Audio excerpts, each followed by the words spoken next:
Welcome to another exciting episode of the Splitfire Gaming Podcast. This one has actual video in it of a sort.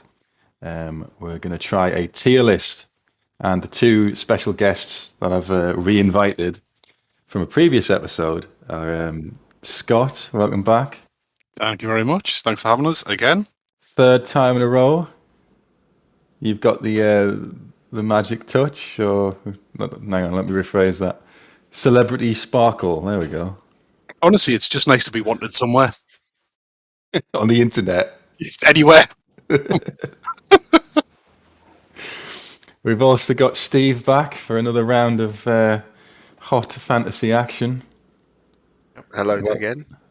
Your last episode, or first episode, sorry, 80 odd views. That's pretty good. Third highest rating video. Well, let's try and beat it this time then. Yeah, that's the goal. Onwards and upwards. I don't think we can beat what you got when you guessed for Alan, but I don't know what he does. I'm sure he's, you can pay for bots to artificially inflate your channels. Is that what you're throwing out there nice and early, is it?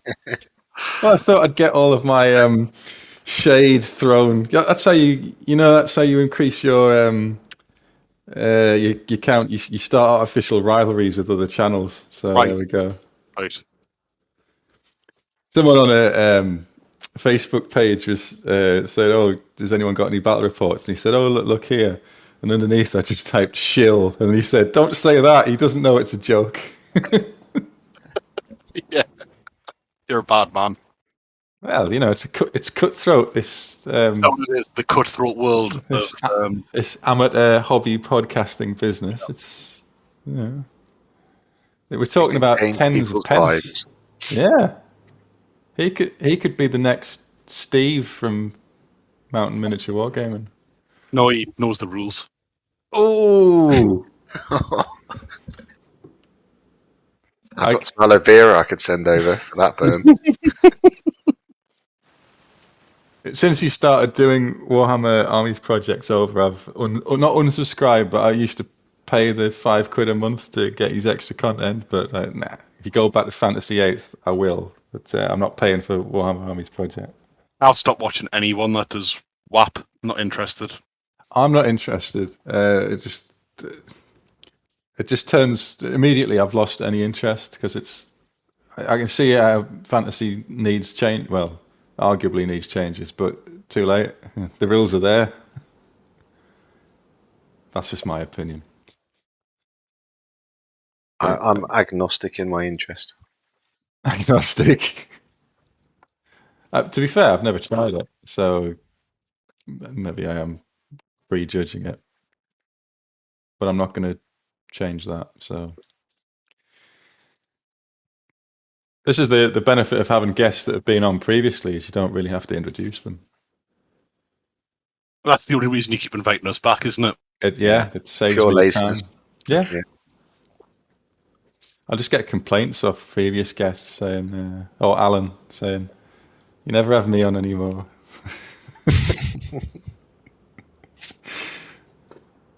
Sorry, Alan. I don't mean to bash you constantly for this opening. But, anyway. Lie, Alan. He told us before we were joining him that all he was going to do for the first 5 minutes was badmouth you.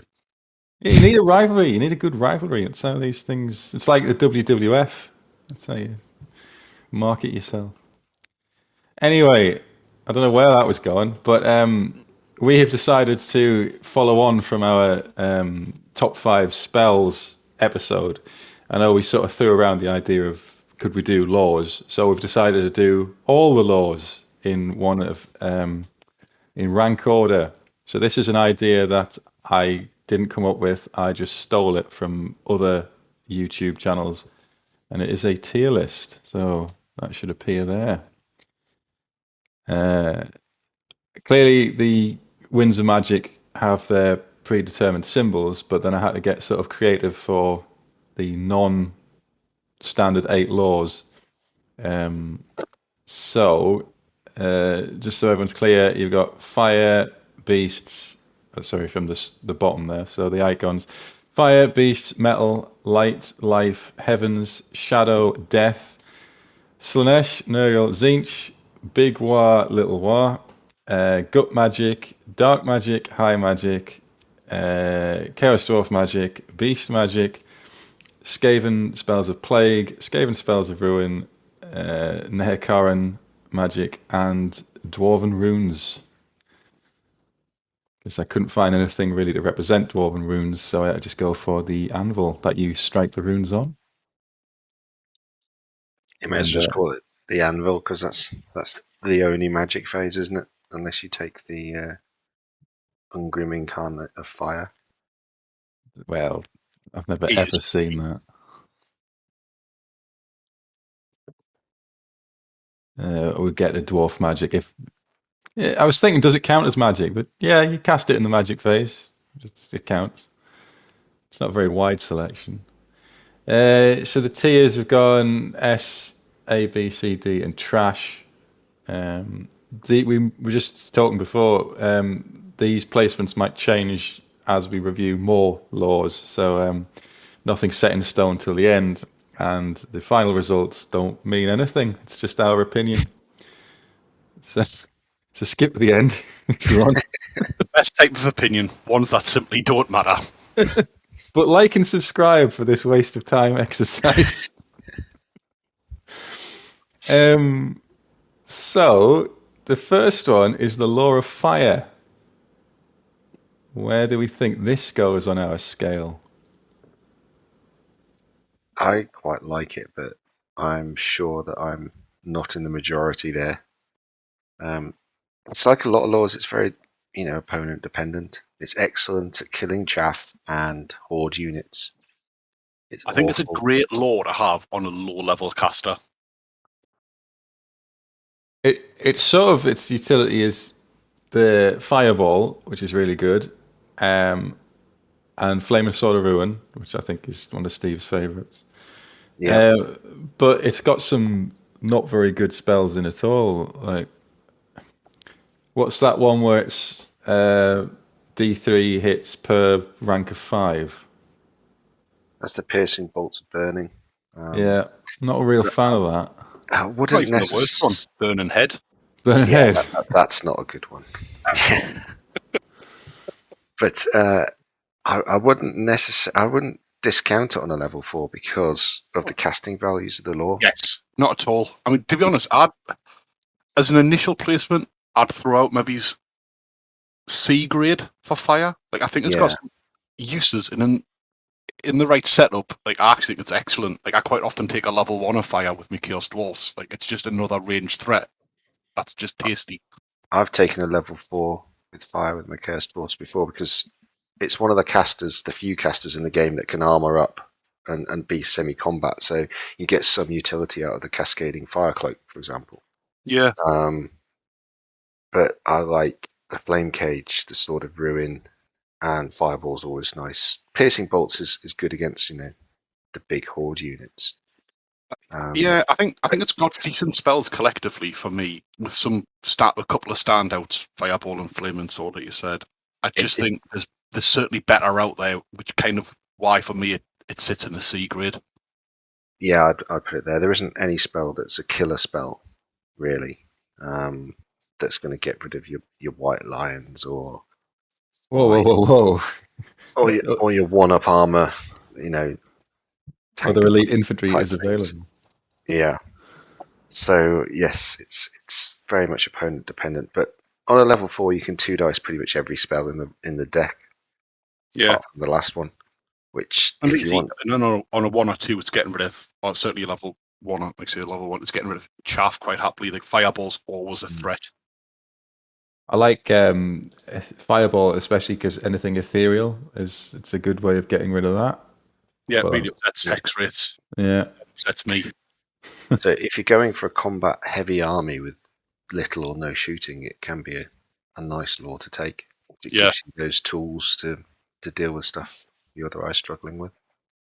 But it doesn't really have that nuke spell, that anti-horde nuke spell. Doesn't.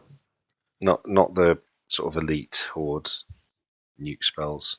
Like, so what is it? Its top spell is Flamestorm, isn't it? Which is the small template, I think. but it's strength 4 hits to anything that it touches. It's not like initiative test or die or anything like that. You'd rather have Fireball. Yeah. Yeah, you're probably going to get more out of that. Yeah, so it was saying C tier then. I think that seems agreeable. So, yeah. Nice average start. So next is the Law of Beasts. I think this is better than the Law of Fire. I do. I also know Steve's a huge fan of Beasts, but what I'll open with is it's probably comfortably one of the best signature spells in the game, which naturally is going to bring it up as well. Yeah. See our previous discussion for why. Yeah, absolutely, but I think I'll happily sort of pass over Beasts to hand over to Steve because I know he's a big fan of the law. Yeah, I think it's one of those which are army dependent as well, and it doesn't have that big sort of nuke spell. It's a great law for helping your army do what it does best, which is great for combat armies. There's a lot of stuff in there which is good for combat-based armies, but it doesn't have that nuke spell. So I would put it in a kind of the B range personally. Yeah, that's exactly the way I was thinking as well. Personally, I think it's got some phenomenal buff spells and ones that help you do what you can do better. And army dependent, it can be very good. It doesn't have that killer spell, so it doesn't have that level of power. Personally, I think it's another great one on a level 2, or a level 1 for almost any army for the most part. But a higher level than that is very army dependent. Yeah. Well, it does have that. I don't think the rest of it's got a pseudo cannonball, which for like high elves, for example, which don't have strength 10 artillery. That's a good way of getting out of like monster killing and stuff like that. So that the amber spear.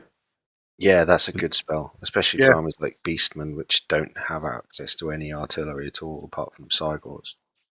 It's it's a good way to get to hit those, flying nasty things which you wouldn't normally be able to get rid of. Yeah, no. Then you've got the other things like Curse of Anrahir, which is just amazing as well. Like, it's got some phenomenal spells in it, which is why I think the least it sits as a B. Yeah, I think it's useful for every army, but there's only a few armies that can really get the most out of it. Yeah, I think. Agreed. Like character-heavy armies as well, they'll get a lot out of that because Savage Beast, things like that. I mean, I think the armies that do best, just off the top of my head, would be Ogres, Bretts, and Beastmen. I think they're kind of the ones that, out of the ones that can take it, can get the most out of it. Yeah, I'd agree with that.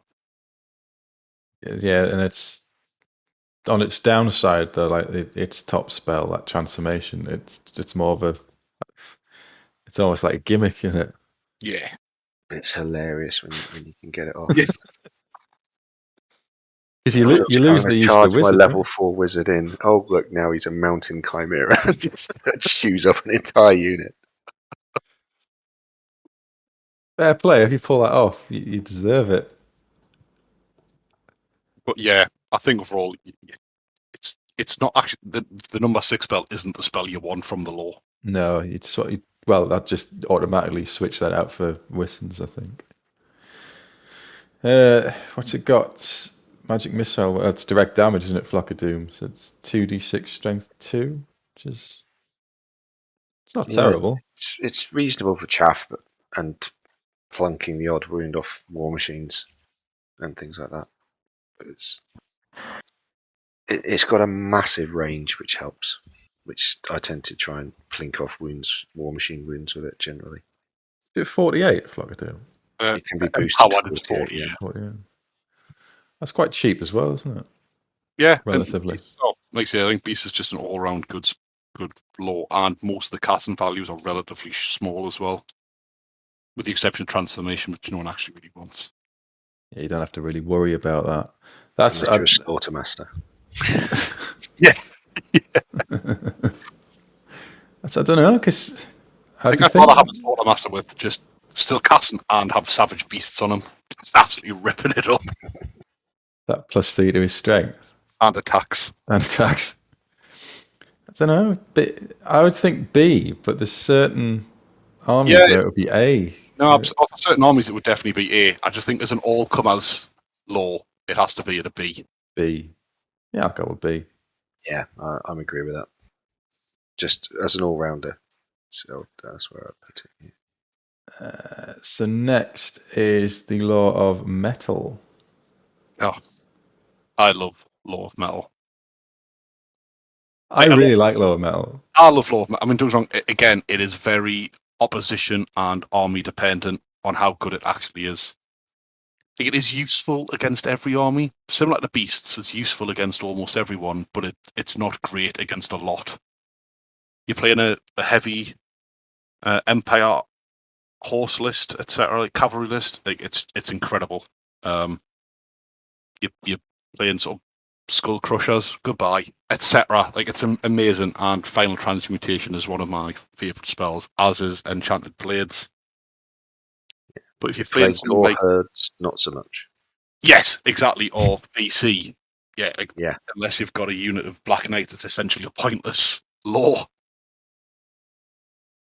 It's got one of the, normally it's the spells remains in play or whatever, but like Plague of Rust just strips the armor permanently, and you can recast it. It's not like it comes off.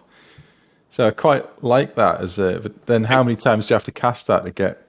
It's not just that, but it makes the rest of your law worse. Oh, because it does. But I quite like Plague of Rust. If you've got if you've got an army which has got like lots of Strength 3 or Strength 4 attacks, it can start pushing armor saves up from a 1 up to a 2 up or 3 up. Yeah, no, that is fair. And it can just tweak it a bit, just push it in a direction that will help. And it's useful to, if you've got enough dice, to cast that first, knowing that they've got Searing Doom coming up later. I mean, if there's only one unit in the opponent's army that's got an armor save, then you're just Searing Doom it all day long. But if you've got multiple reasonable armor units, then starting off with the Plague of Rust is quite a good way to do it, to draw out some dispel dice. It'll also help low strength units on the grind.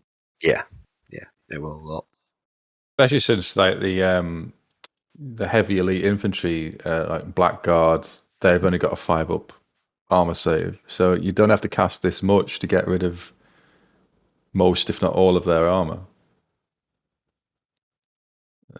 And like even great swords, they're full plate, aren't they? Yes. So 4 to 5. 4 to 5 is big difference. But they're all of, I think a lot of metals, like at least decent. Plague Rust's good. Enchanted Blades is incredible. Glitten Robe is useful. Like not game breaking, it's useful.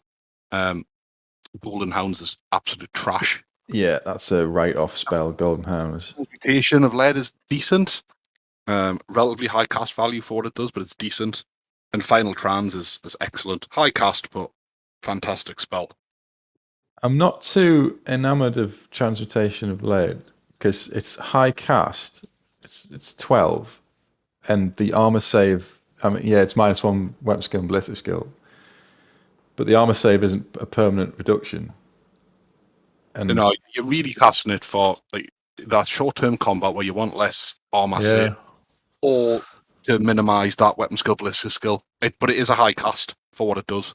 Yeah, it casts on a 12, which is for what it does. I'd say it's one of the weaker spells in the lore, if I'm honest. Oh yeah, agreed. I mean, it's no Golden Hounds, but it's the next worst spell.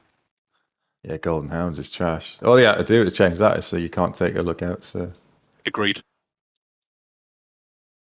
But I don't know. I'd be tempted to put metal alongside beasts, but I don't know if that's my opinion being skewed by the fact that I like the lore. I don't know what you two think. No, I think it definitely has to be at least that high, simply because it has the final transmutation spell. Isn't that the cheapest nuke spell as well? That's not. It carries the lore, and yes, it is the cheapest nuke spell. And it's alongside one other spell. which will get new. But yeah, Final Trans, irrelevant of the rest, it has to put the law at least a B, if not an A, purely because it's a fairly cheap nuke spell. But yeah, I think overall for an all-comers list, it's got to be a B for sure. Yeah. See, I agree. Objectively, it's B, but I really like the law. I agree. Like, how many times have we played in the past when I've used my Empire and I've got a level 4 wizard and I like Gelt just for hilarity?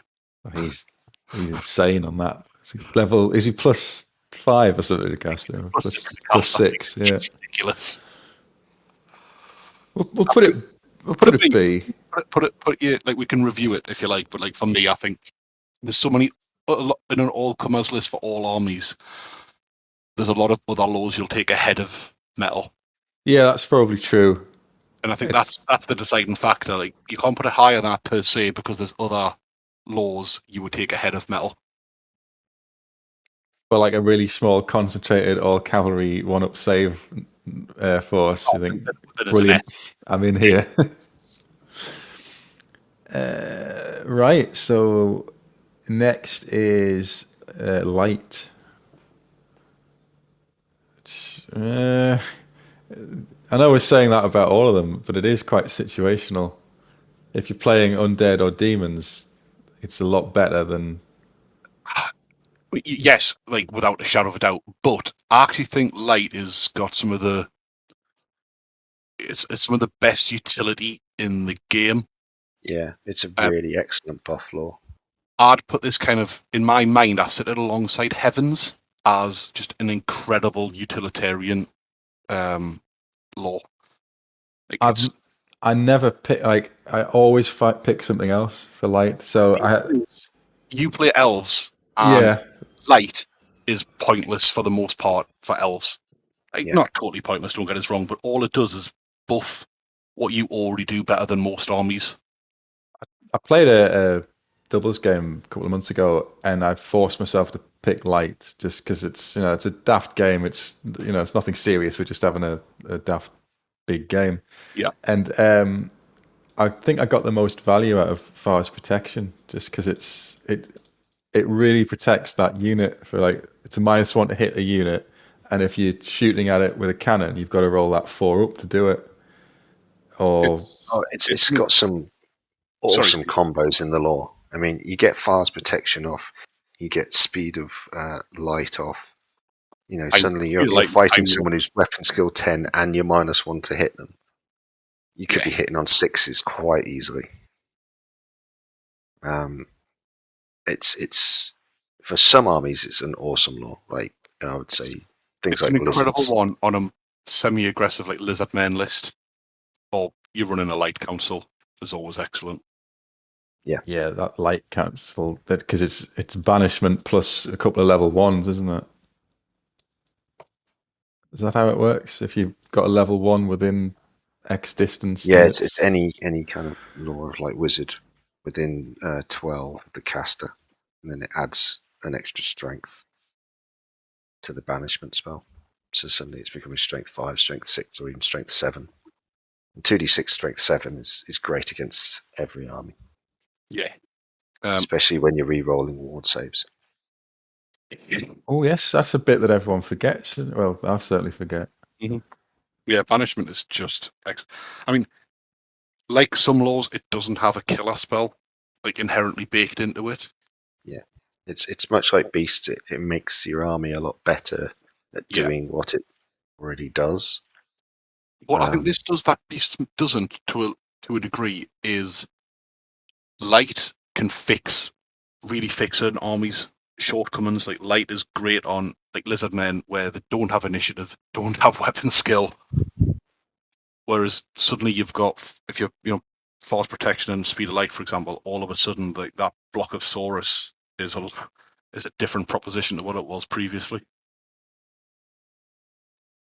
Yep, agreed. I think there's enough in that law for it to be useful against everybody.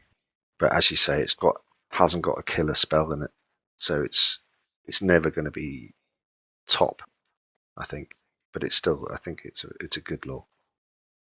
I've used Time Warp once on a block of Sword Masters, which is so now every Sword Master's got 3 attacks and movement 10. So that's pretty good. But it's not. It's not. You're not going to take it as if for any of the elf armies. And I think No. when we're talking about ranking the tiers, that's another thing they take into account, like how many armies really maximise their use from it. Yeah. But it's saying anything Lizard Men, because the Tomb Kings can take it, which is it's great for Tomb Kings. which is better than, we'll get to it, but it's probably better to take this on them than their own lore. 100%. Yeah. Yeah. Absolutely no doubt. You could ruin people's day with this, even if you're like fighting elves, because you can make them always strikes first. You can make your army's initiative and weapon skill 10. Well, It is actually quite a good, anti-elf law. Sort of neuters all their benefits. I think this is a minimum of a B, if not potentially pushing into that upper level. I think it's on a par with metal for sure. Yeah, I think it's got to be at least a bit. It's better than fire, but it's at least as good as metal and beasts. I think it's a very similar law in a lot of respects. Because like Beast is very much buffing the characters, whereas Light seems to be more protecting the units. That's reasonable, or buffing the units. What it does have though as well is like a couple of like decent magic missiles as well, which always come in handy. Like Shems is a good, very easy to cast magic missile. And you can buff it to strength 6, can't you? Which is pretty good for a signature. A very big cast at strength 6. Is it? What is it, 15? Yeah. But again, if you're fighting against a high, like say a high armor army, strength 6 is not to be sniffed at. But then throwing around strength 4s is also solid. What is it to cast it flat? A 5, just a 5. Yeah. Just a 5? Yeah, it's essentially free. That's really cheap. It's the same as a fireball. What's the it's the low attribute. It's if it's demon or a undead, you get an extra D6 if it's the low attribute is very situational. Yeah. So situational. Yeah. Do you think it would be gamey if you knew you were fighting that to take this law, or do you think that's fluffy? Yeah, yes, right. Oh, it's gamey. Yes, if it's not a law you'd normally take, absolutely. If it's a law you pretty much always take anyway, then obviously not. Because what toughness is a Terrorgeist? 6. You're going to blow up a Terrorgeist with anything from the Law of Light. So that's going to rip through a Terrorgeist. Yep. The boosted Burning Gaze is 2d6 strength 6 on it, and it strips it of its regen. Well, it's anything 3d. 1 or 2 extra light mages for banishment, and suddenly you're on like 3d6 strength 6. Yeah, it's not a good time to be a Terrorgeist. No. Or anything else from the from VC, to be fair. Yeah. Anything with a ward save. And it just makes the basic Burning Gaze so much better. You're casting 2d6 strength 4 on a 5 then. Yeah. Which is ridiculously cheap. It's just awful. Sorry, go on. No, I was going to say, but then because it doesn't have that inherent killer spell, like we said, it's an excellent all-round law, like genuinely excellent. But it just lacks that something to take it any higher than a B, probably. I'll go with a B. Yeah, because when you're facing it, you're not often put under a lot of pressure on what to dispel early on. Yeah. So if you do have a scroll, you can save it for those key turns. Because there's only a couple of spells you need to stop early game, and then when you're in combat, the spells switch from the range spells to the combat based ones, and that's probably when you want to burn your scroll, but you're not under pressure to burn it before then, really, unless you have a Terrorgeist. Yeah, save it at all costs. I'm gonna make a note here for my Empire idea when I eventually get round to it would be like a Doomsday Cult with Flagellants, but I think I can fluff justify bringing Light, a light wizard? Light works well with Empire. Light works great with Empire, especially if you bring an Archlector on a wagon. Because they get the banishment chariot, don't they? Yeah, and so that spell is usually a point higher than what your level 4 is casting it at, because it counts the level 4 as being a caster within range. So it's like self-buffing. It's just yeah, so good. It's great, and you can 6 dice that, and it doesn't matter if it miscasts. Innate bound. That's pretty good. Miscast. Oh no. Oh shucks. To wait till next turn to cast it again. I think B is pretty reasonable for. Yeah, I think so. Light. Right. What's next? Life. Life. Well, what can you say? This is the best defensive law in the game. Single best defensive law in the game, with one of the best killer spells in the game as well. It's got it all. It's brilliant on a level 4 because really it has to be on a level 4. It has to be on a level 4 to essentially it's a pointless law on a level 2. Yeah. Because most of the lore synergizes with Throne of Vines. Yeah. So you're essentially saying, I want to get that with the other spells. And I mean, again, I love life, and it's something I quite often run on my Lizardmen. Like a level 4 Slan, it's cool. Yeah, it's even its attribute is probably one of the best law attributes in the game. It's just handing off. So not only if you say regenerated D3 plus 1 of your elite troops, so you just give a wound back to a monster or a character or something like that every time you cast. It's a really great way to. You don't have to worry so much about your characters in combat as long as they're alive. And within 12 inches, you can start topping the wounds back up. Just by casting nonsense, like the regen spell or Throne of Vines, you're getting that attribute all the time. Yeah, I mean, for me, I think I put life as an A. Like, I don't think it's S tier because like, I think you know what you need to counter with life. Yeah, and it would be a B or a C for me if it wasn't for Dwellers. Agreed. Oh, without Dwellers, it's no better than Fire. I would say. I mean, it's got other good spells in it, but it's nothing game changing. But the threat of Dwellers and on a level 4, the complete ability to just nullify any miscasts, assuming you have Throne of Vines, is incredible. Yep. You get that up, you can just throw 6 dice at Dwellers and not have to worry about it. Good times. Which is huge. That Throne of Vines thing, it's good for multiple things. Like it makes your spells that much more powerful for no increase in cost, and it forces your opponent to start making. Do I get rid of the throne, and therefore I have less dice to get rid of Dwellers, or because Flesh to Stone by itself +2 toughness is really good, or do I leave it? And now they can 6 dice stuff, so I might have wasted all of my dispel dice. So I like that sort of mini game within the lore of like playing chicken with people. Are they going to dispel Throne or not? Yeah. If I'm playing against life, if Throne goes off at a reasonable low, sort of 10 to 12 range, I'll probably try and dispel it and say, right, you want a 6 dice Dwellers? Then you've got the risk of dropping yourself into a hole. But if it casts on like 19, 20, then I'll save the dice to try and stop something else and dispel it in my magic phase.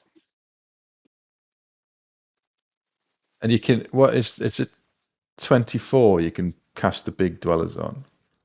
Yeah, 21 to cast. 21. 24 inches. 24 inches. But if you listen, then that doesn't matter. Because you can cast it through skinks. Oh yeah, they've got that. Yeah.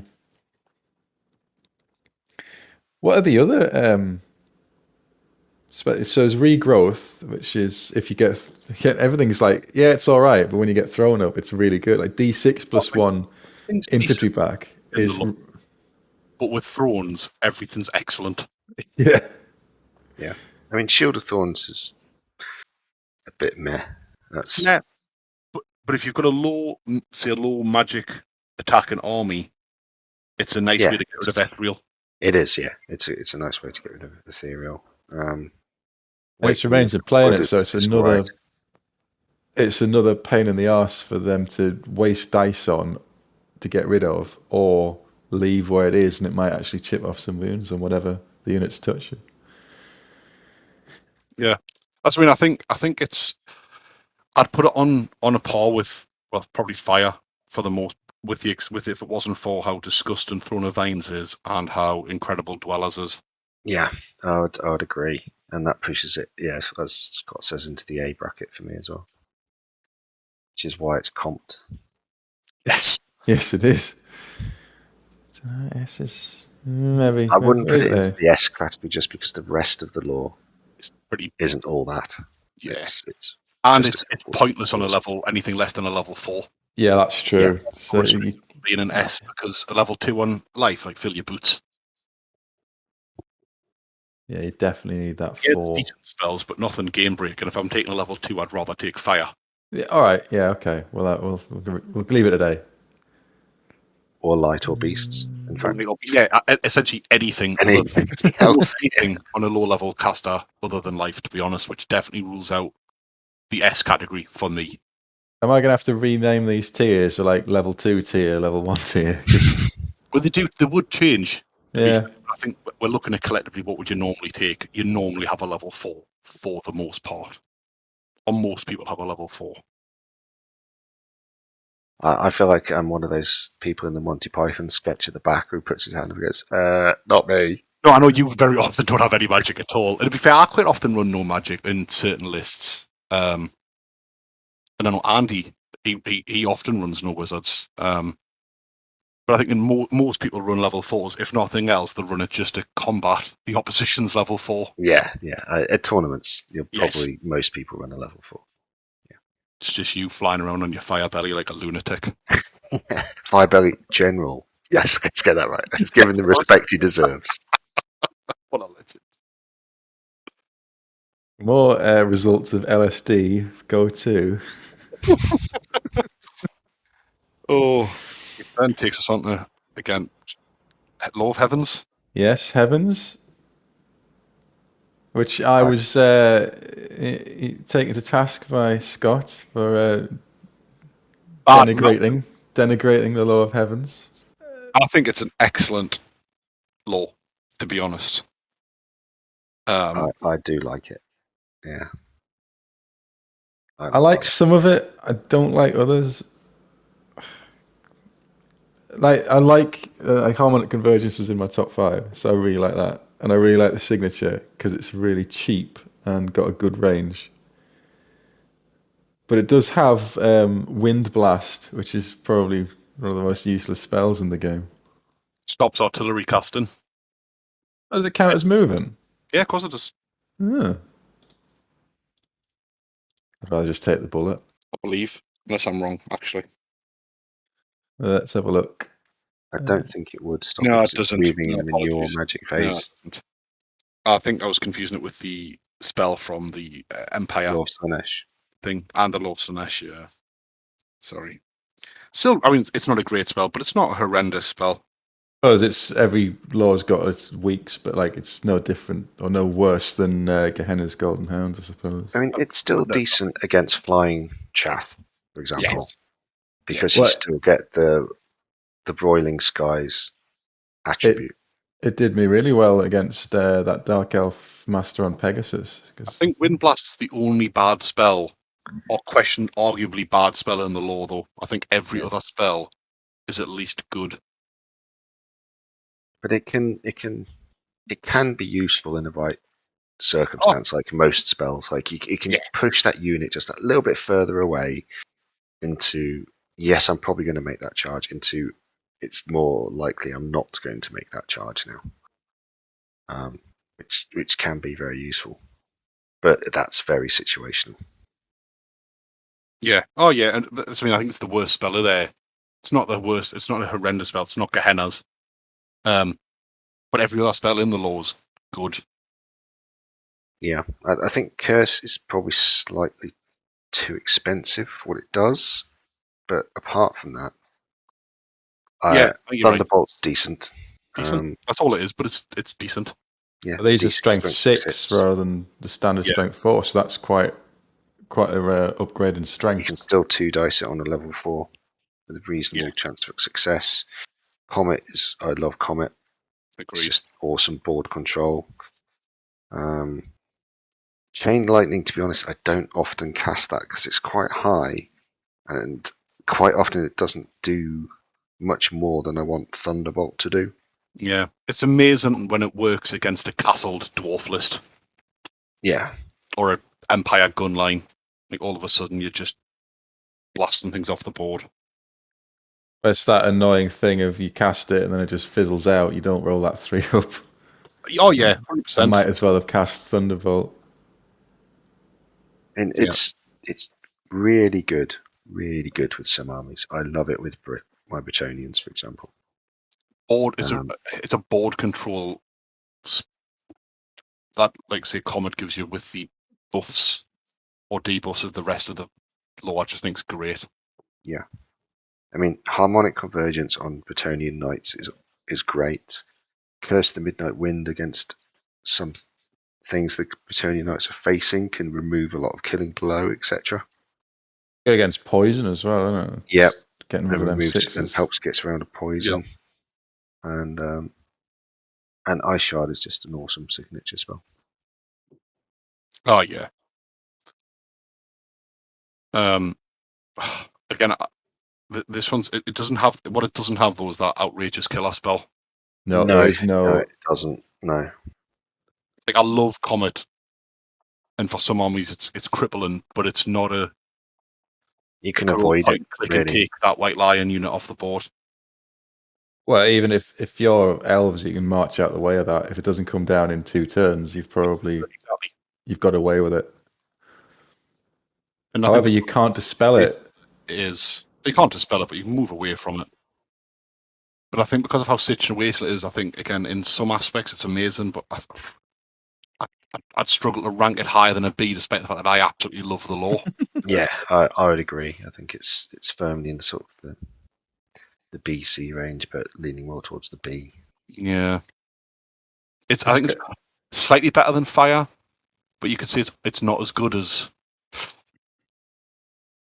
Light.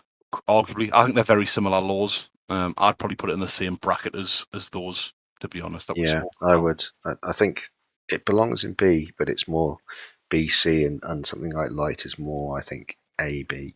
Yeah, it's the lower end of B, isn't it, rather than the higher end of B? Yeah, so it's like a B minus. Yeah, it's like a B minus. Yeah, we're gonna have to get more tiers. It's got to. I like the signature, and I really like harmonic convergence, and the rest of them are. Comet, love it. Comet, yeah. You're a Teto Echo fan, though, aren't you? So. Teto Echo is honestly what a guy, what an unaccosted special character.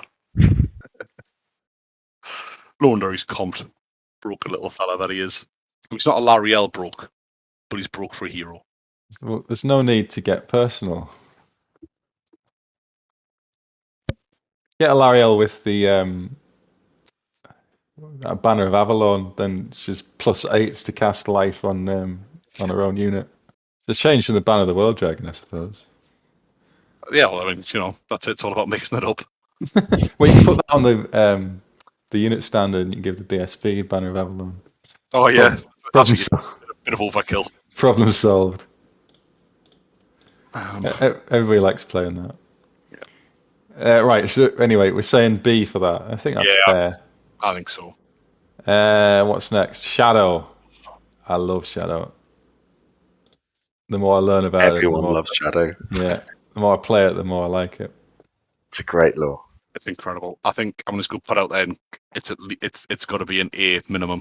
It's incredible. It's definitely an A. It's got to be an A. It's got so many good spells in it. Have the greatest killer spell. I mean, Hit of Shades is brilliant. Occam's Mind Razor is comfortably one of the most incredible spells in the game, especially when used with elves. Like, Shadow on elves is an S tier lore comfortably. Yeah, any problems that the elves have got is just immediately addressed by But Shadow. again, I think it's very much that's overall a lore that you want on a level 4, not a level 2 personally. Yeah, that's for me why it doesn't get to the S bracket. Yeah, agreed. Because That's why it I is put a it. level It essentially 4 lore. it almost does the opposite of life. It's very similar in the fact that it's on a level 4, it can just be incredible, and there's so many good spells in it. But it's pointless to take on a level 2. It's not pointless, but You it's can always not get the because the signature's quite good and it's quite cheap. But bar that, you're having to roll a lot Otherwise of you're dice having to just to put get big any dice. of the other spells off. Yeah, it's a very high. I think on average it's the highest Lord of Cast in the game. Isn't like even enfeebling foes like is it a 10? Yeah. Yeah. Yeah, it goes And 5, then- 5, and then everything's 10, and then 13 or above. 4 And- spells out the deck of 13 Yeah, or I above. think I'm confident saying it's the highest average Lord of Cast, which also limits why you can't take on anything but a level 4. But as the more I'm even fighting people who use it, the signature is something you overlook, or I overlook all the time. It's so strong. Just knocking off D3 movement and weapon skill and initiative. It's an awesome incredible. signature. Yeah. Like you go from I'm comfortably making that charge to I can't do that charge, and if I do the charge, I'm going to get killed because I can't hit. And it only costs 10 to reduce all of the stats. Yeah. And I'd pay that all the time. I've seen a lot of Beastman armies just have 2 or 3 level 1 or 2s on Shadow sat at the back of the board around the Herdstone. Yeah, just hexing. Yeah, just hexing with a 48-inch range going, you can have no weapon skill, no movement, etc. But again, it's more of an annoyance than a killer spell. It's not killer, but it's what it can. You can change your battle plan of what you're going to do in that turn, ruin it, and it works with like Pit of Shades. If you're bringing the initiative down and you Pit of Shades something, now you're failing on pretty much everything. Yep. It's good. At least if I was put like if I'd pick a top 5, like I'll put this alongside Life as for me as an A level spell. Yeah, definitely. It's a better all round lore than Life, but it doesn't. But Life has that killer dweller spell which Shadow lacks. Shadow's another one of those laws which makes your troops better at doing what they're doing. They're either killing better because they reduce the opponent's toughness, they're surviving better because you reduce their strength or their weapon skill, etc. It has got Pit of Shades, but that's not a nuke spell in itself. And if you Mind Razor a unit, that will go through anything, but then you're dependent on doing something in combat with that. So it's not like Dwellers or Final Transformation where you can do it at range. So I think it's the best support lore out there. But again, it's not an S for me because really to get the most out of it, you need it on a level 4, and it doesn't have that killer nuke spell like some of the other laws do. Yeah, a great lore, like fantastic lore. Hence why we're putting this in A, but I don't think it's an S tier. Definitely S tier.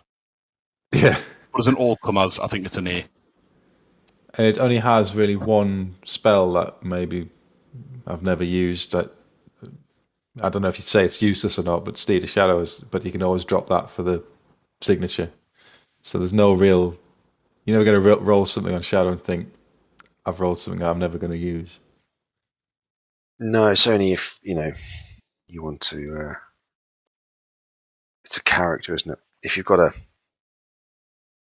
I don't know, let's say a Ghoul King on a Terrorgeist, you want them shifted up the board a bit more quicker.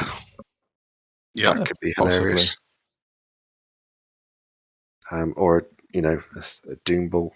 You want on his shifting right up into the face of the opponent. It's very situational, but it's not. It's not one of the best ones.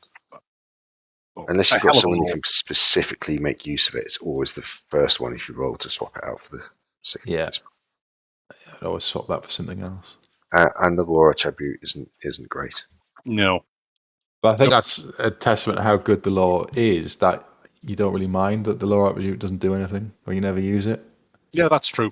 it shows how good the rest of the law is, because the law it's no real detriment to the law that the attribute isn't very good. Yeah. Yeah, I'll say A. I'll go with you there. So the last of the 8 laws is death. Oh, saving the best to last. Is that a hint at the top, the highest tier? For me, it's an S. It's just there isn't. Yeah, I'd put it in S. There isn't an army in the game that doesn't benefit or fear the law of death. Well, it is the poster child for the army killer nuke spell, isn't it? Yeah, like people think killer spell, they think Purple Sun, and then everything else comes after that. Yeah. I like the tactic of you move the wizard to the side of a line and just Purple Sun down the entire line, and then your opponent perhaps smashes the table up or goes mad. Yeah, and then it's because it's a unit killing spell that can target more than one unit in a turn. Unlike the other ones, it can take off units rather than just a unit. Every wound you do as well just powers you to be casting more of the incredible spells that are in the rest of the law as well. Yeah, not only do you wipe out the army, you then claim a load of dice back for doing it. The difference as well, one has got the best killer spell, but the difference to the ones we put in A as well for me is that it's incredibly useful on a level 1 or 2 as well. Yeah, it is, yeah. Like, Spirit Leech is just fantastic. And that's cheap it needs as to be well. sat next to the general in the general's unit. And LD10, come on, baby. Yep. Yeah, it's just so good. And then the other spells in there as well. There's just a collection of excellent spells. There's only one bad spell in it, and the rest are really good. Yeah. Is that the aspect of the Dread Knight? Yeah. Yeah, causing fear or terror. I mean, even if it is cast on a 4, is that the cheapest spell in the game? Yeah. Psychology in 8th is not a big thing, so... It's how cheap Gehennas should be. Yeah, probably. Would you rather have fear, or would you rather have Gehennas? Gehennas is stay around a bit because you could feel a lookout, sir, but no, like death is just so good. Like it's just so good. Yeah, it's got spells for everything. It's got the character sniping spells, which everyone's afraid of, which can really cripple your opponent's army. It's got Thol Blight that can help out your units in combat. It's got Doom and Darkness, which can help when you're fighting steadfast units. For example, it can help with grinds. It can help with fear checks, because a lot of the armies that take it have units that cause fear. Fate of Yuna's less seen, I think, just because of the range. It's still an excellent snipe spell, but just because of the range, it's not as often cast. And obviously, don't need to mention Purple Sun. And the war attribute is just ridiculous. Yeah, I think that's the other thing that it's got above those other laws at A tier, that the law attribute is just incredible and it synergizes so well. Yeah, I'm gonna throw all my dice at this nice Purple Sun or snipe your characters out, and then I'm going to take those wounds and transform it into more dice. Now I can cast all my debuffs and everything like that. So isn't there like a to play against? Isn't there a way of taking, say, 2 level 4s and using the Death Mage as a battery to power the second level 4? Was it? I think it was 7th edition. Or might have been 6th. I think it was 7th. Lizardman list. You could take your general on life, Lawmaster, and then take an ethereal Slan on death, just flying around, just Purple Sun and everything he wanted to. What a build! I've seen similar where you could have demons, Tzeentch demon heralds could be Lawmasters. Yes, and that was 7th edition as well, wasn't it? Yeah, I've seen them on discs, Lawmaster on death, 2 of them, 1 on each flank. Yeah. Purple Sun down one flank. Oh look, now I've got 12 dice again. Oh, Purple Sun again down the other flank. I can see people walking out at that. 'Cause at that point, it's just not fun, is it? There's no wonder they really changed the Demons book from 7th, because Demons in 7th were just ridiculous. Yeah, I fought that list with VC once, and I think at the end of turn 2, I had like 6 models left on the table. Yeah, I don't have too much else to say about Death. It's just, we could wax lyrical about it for ages because it's just so blatantly fantastic lore. Even the threat of the misfire as an elf player on a Purple Sun isn't really a problem if you're in combat, especially. You can cast this thing in combat, which is insane. It's just, yeah, we could have a fight, but instead I'm going to push this vortex through your unit. How about that? Oh, it misfired. Right, well, I'm initiative 5, so good luck with that. Yeah, like it's just such a good lore. Well, it's like ogres, dwarfs, lizard men. They really, really don't like. Well, then you even look at the all the more humanoid ones, like Empire, Bretts, like they're still only It's still 50-50, isn't it? So yeah. Don't forget, all the undead hate it. Oh yeah. Yeah. You have your vampires left, it'll be fine. That'll be all you've got left. I've seen speaking of mini wargame ages ago, there was some battle report where somebody sent a Purple Sun through Steve's Temple Guard block with his Slaanesh and just deleted. Right. There's the general BSB and highest level mage and his unit gone. Right? Yep. I've had Purple Sun almost single-handedly ruin my entire Lizardman army in one game. It was like not even one game, one cast almost. It was just as a morale thing. I'm broken now. Not playing this anymore. Yeah. I'm going on about Purple Sun, but everyone associates this with Purple Sun. Like the character sniping spells are brilliant as well. And like when you make the mistake of getting in range, they're like bollocks. I'm now in range of all these character sniping spells. That was a mistake. Yeah, no, it's the best spell from the Battle Magic ones. But best lore, rather. It's got to be an S for me. Yeah, we'll crown this on S tier. So those are the 8 from the big book, but there are several more, of which I know some and not very much about others. So these are the Chaos ones. What about Slaanesh magic then? This is pretty good. It's the best of the Chaos magic. I mean, there's a filthy combo in Nurgle, but Slaanesh is comfortably the best. 2 words: cacophonic choir. I thought that was coming. Yeah, I really love Slaanesh. I loved it more in some of the old versions Slaanesh decks, but where you could pick a point and they had to run towards it. That was just hilarious. That was hilarious. And then you go, oh, you're bloodthirster. He wants to go sit in that far corner for a while, so off you go. But yeah, the way it messes with movement and things like that is just really good because most games are won or lost in the movement phase in a lot of ways. Having come up against it quite a lot in the past, say, month, it's just its ability to, like your flying units, you want them all over the place, and their maneuverability is the big thing. And then, oh no, you've got random movement D6. Yeah, right, great, really good lore. It's the acquiescence, and it's really cheap to start messing with the random movement of stuff. Yeah, if you can lower some leaderships as well, then keep the test, the one that they keep taking the test, and then just keep taking wounds as well, as a pain in the arse. It's also got the benefit of, I think a lot of the Chaos ones have, is where for utility wise, like Hysterical Frenzy is an augment and a hex. So depending on the circumstances, you can make them force a charge that you don't want. They can charge, or even worse, force them to overrun.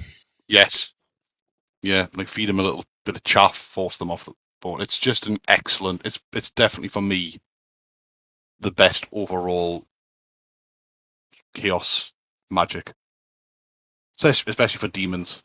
I might add. They've got different lore attributes, haven't they, depending whether it's warriors or the demons one just summons demons. Oh, right. Straightforward.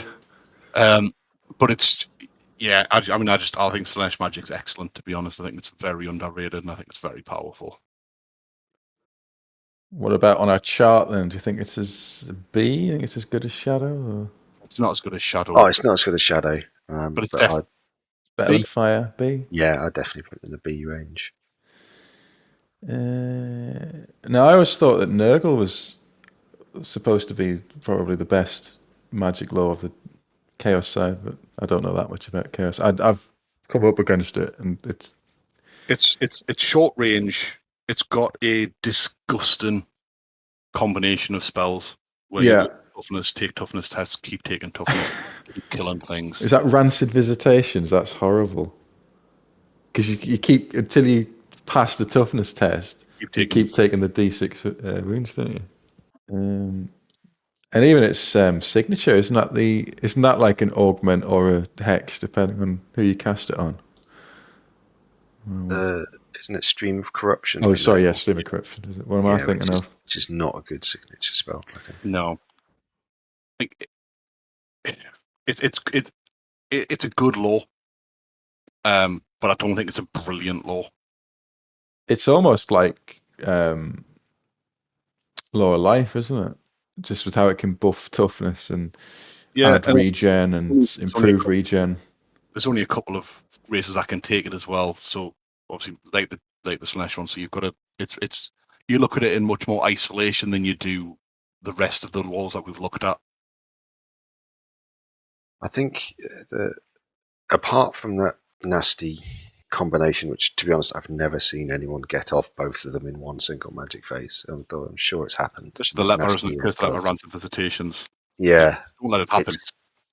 I think it's a solid lore, but it's not great. There's nothing particularly scary in there. No. I'd probably rank it as a C, alongside Fire as a C. Yeah, I'd put it alongside Fire as a C, yeah. See that? Now, this one. Yeah, just to be fair, just leave it there. It's the lore for the god of magic. It's comfortably the worst magic in the demon in the chaos pantheon. How does that work? The only dwarf magic I'm aware that makes your opponent better. One good spell, which is Gateway, but it's a pale shadow of what it used to be. The entire lore of Tzeentch is demons being punished for how broken they were in 7th edition, and because of that, the overall lore is absolutely garbage. With the exception, the one where you can steal a spell can be quite funny, and it's reasonable at clearing chaff, and it's got Gateway, but as a lore, it's bad. It's either trash or a D, but it's definitely not it's one of those two. It's garbage. I like the dedication to the theme, and that Tzeentch is fickle and that. But from a fluff point, it's probably the fluffiest and the most themed lore in the game. But as pure practicality, 2d6 strength, 2d6 hits is not reliable magic. No, it's garbage. The whole thing's like don't move it out of that tier. From the god of magic. Talking about it clearly really upsets us. Like on a personal level.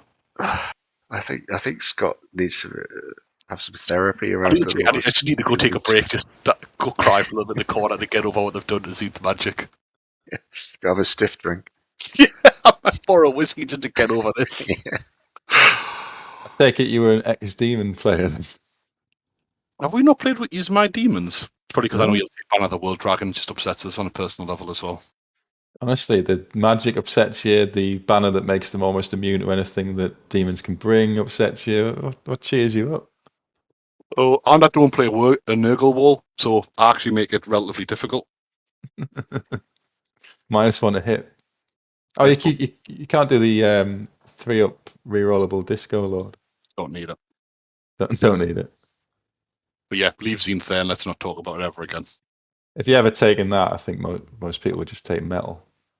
That's alternative. When I actually play my Tzeentch demons, my main casters are on metal. because the rest of the law's crap.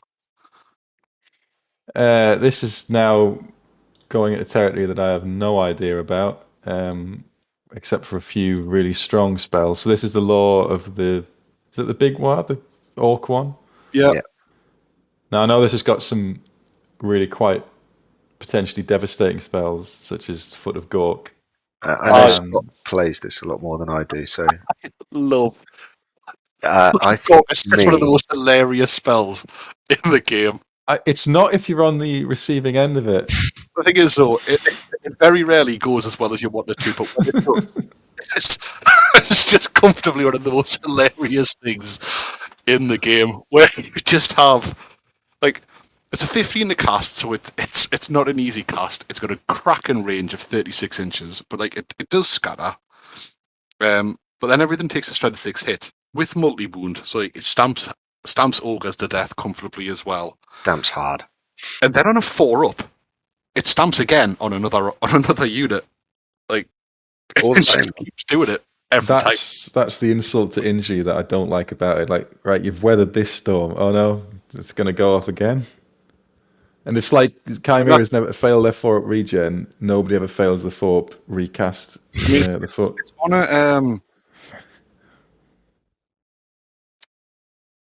it can. That's on an 18 plus, don't wrong. But the thing is, well, you don't have to change a different target either. You can just keep stamping the same target over and over and over again. Like it's just brilliant. It is such a good spell. More importantly, it's hilarious. That's really annoying. The other spell that is particularly good in the lore is actually probably the most usable one, which is Hand of Gork, where it allows you to pick up a unit and move it, which is just incredible. Yeah, it's the teleport one, isn't it? Yeah, it is as excellent as Foot of Gork can be. This one's comfortably the for practical purposes and for usability the better spell. I remember when we were playing, Scott, and I brought my Null Empire list. Yes. First turn, you cast that on your horde. Was it Savage? No, it wasn't Savage Orcs, but it was Big Guns, wasn't it? Of Black Orcs, wasn't it? And then I moved them 5d6 Black forward, Orcs. Yeah. teleport across the board. I was backpedaling so much, I think I broke the world record in moving backwards fast. I don't think I've ever been fed so many individual engineers in my entire life. I was like, oh, there's more engineers that I can kill. It's like, have this one, now have this one, now have this one. They were just lining up. Yeah, that game was excellent. To be fair, it was really, really funny. I just blew off the rest of me army while my one unit was just chasing after the line. With the exception of that, though, like the signature is a 4d6 straight line. It's pretty rubbish. It's got some good sniping ones in, though, hasn't it? It does have a direct damage spell, which is a single model snipe. It's just it's a single strength 5 hit, though. Like, it doesn't do multi wounds or anything like that. It's Brain Burster, isn't it? Then there's the other one. There's Ed Butts. Yeah, that's decent. It's random ranges again. The fists can be good. Fist is excellent. Yeah, you usually got it on a level 4 with a ward save. So with the Fencer's Blades as well. That's the usual setup anyway. The usual setup is Savage Orc level 4, Fencer's Blades, Shrunken Head. Then you cast that on it, you might as well have an actual combat lord as well. Like it's a really good lore, to be fair. Big Waaagh. It's quite cheap as well. Like these, obviously not the foot, but that's a really strong spell. Everything else is decent to cast. Like Hand of Gork gets pricey if you want to use the 5d6 rather than 3d6, but like it's worth it. What do you reckon here then? It sounds like, I know a B is quite popular, but it sounds like a B. Maybe? I wouldn't put it any higher than a B. It's definitely higher. It's probably a C. C. I don't know if I'm just overselling it because I think it's so hilarious. It's like those two spells of really, really being on the receiving end of them is. I think B just for the sheer awesomeness of the two good spells. Yeah, no, you're probably. If you don't roll those two spells, then yeah, it's not great. But you could say the same about life if you don't roll throne as well as that. You know? To be fair, yeah. And I think move on to Little Waaagh. I think I'll have to pass over to you, Steve, because you've obviously used Little Waaagh historically more than me. Yeah, I quite really like the Waaagh. It hasn't got the unit killer spell like the big Waaagh has. It hasn't got the big foot to come down and stomp, but just to annoy people. It's an excellent lore. And I think it's got one of the best spells, or one of my favourite spells in the game, of Itchy Nuisance, which is just hilarious. Reducing someone's movement by d6 and initiative by d6. Suddenly you're going, elves are suddenly not marching 10, they're marching 2. Yeah, it's brilliant. And it's just great. Sneaky stabbing is that is one of the best awesome in the right place. That's a signature spell. I think the magic missile is reasonable. I know it's strength 3, but it's 2d6 decent range. Yeah, it's got a decent magic missile in it. Is this the one where you combine? Is it Gift of the Spider God with the archers, or am I thinking of something else? That makes it poison, doesn't it? Yeah, you take it gives the Spider God, and you have the banner that gives them poison, and then all of a sudden you've got 5 up poisons. Yeah, because it can make a stack, a unit poison when you're playing goblins. Because I tend to play all goblins anyway, so you're looking at mass hordes and stuff with lots of attacks, but they're often low strength. So you get the poison spell off of them, or when they've got bows, it's even better. It's an annoying lore for your opponent because there's lots of cheap little spells which you don't really want them to get off, and there's not one spell which you're saving all your dice for. It's going to come. It's a really hard lore to dispel against. And don't you steal dice for every successful cast or something? You can steal dice, and because of if you're using Night Goblin casters anyway, you're getting your free mushroom dice as well. It can really turn into a nasty magic phase quite easily. Yeah. I think it's a really good lore, to be honest. It does have a vortex as well, which isn't like super powerful, but it's pretty good. It's not a bad one. If you really want to boost it, it does get a bit better because then you can pick what it's rolling against. 25 plus for the boosted version is huge, though. Yeah, that's a monster cast. You're 6 dice in it. 6 dice in it, and with a mushroom. And a mushroom. Yeah. Night Shroud isn't great, mind. No. Where would you rate it, Steve? Where would you put it? Well, actually, I quite like it, but then I play goblins a lot. I don't play orcs, so... As an Eltharion fan, I would put it here.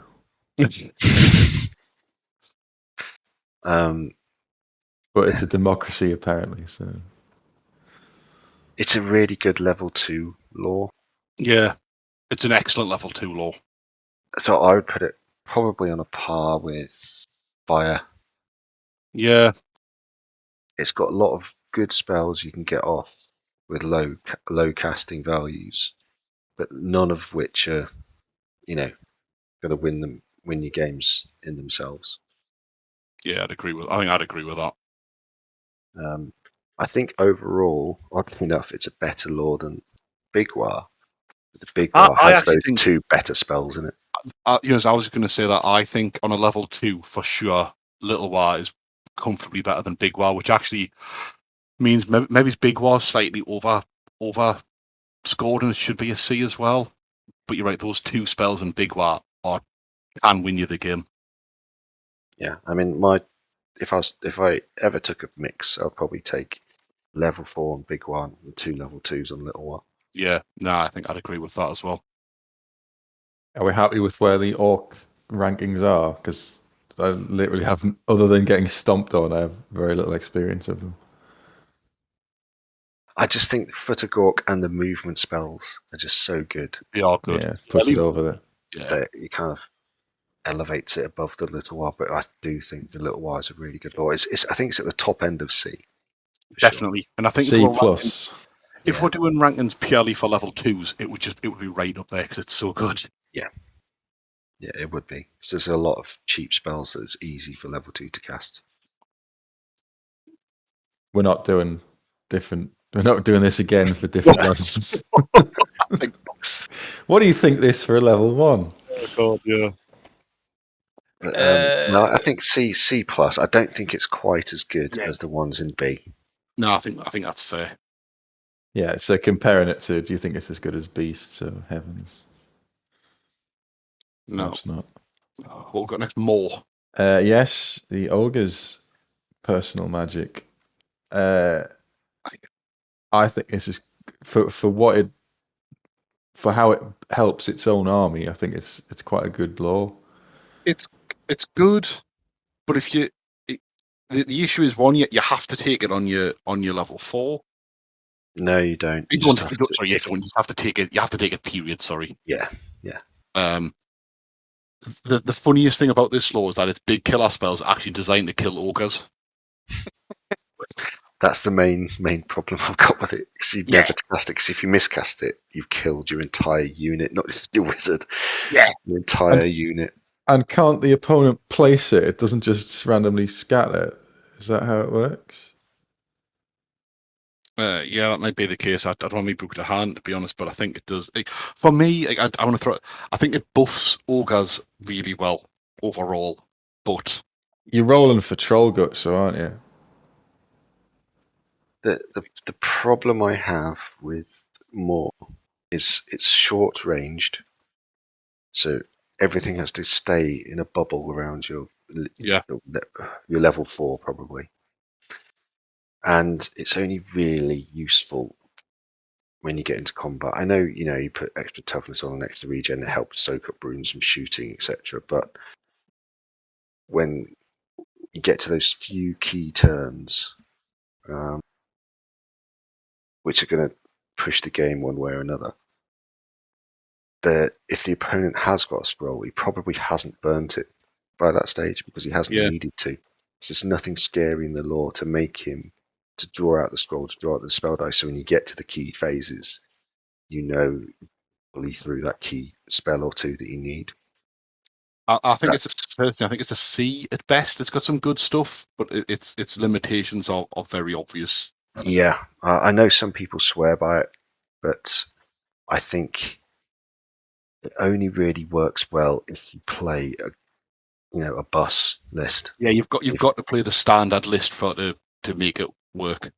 And I think you've got to take a big unit of Iron Guts or Bulls, put a load of characters in it with a level 4 on more, so you can basically just buff that unit to smithereens. Yeah, and I think that's very one-dimensional.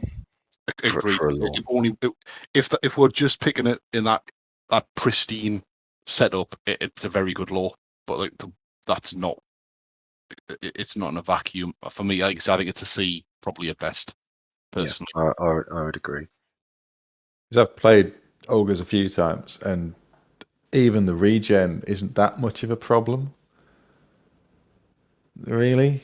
No. I mean, for a 10-point magic banner, it counteracts probably the most important spell. So it's like they say. I don't think there's a lot of, unless anyone wants to argue for it to go down to a D. But for me, I think it's a C at best.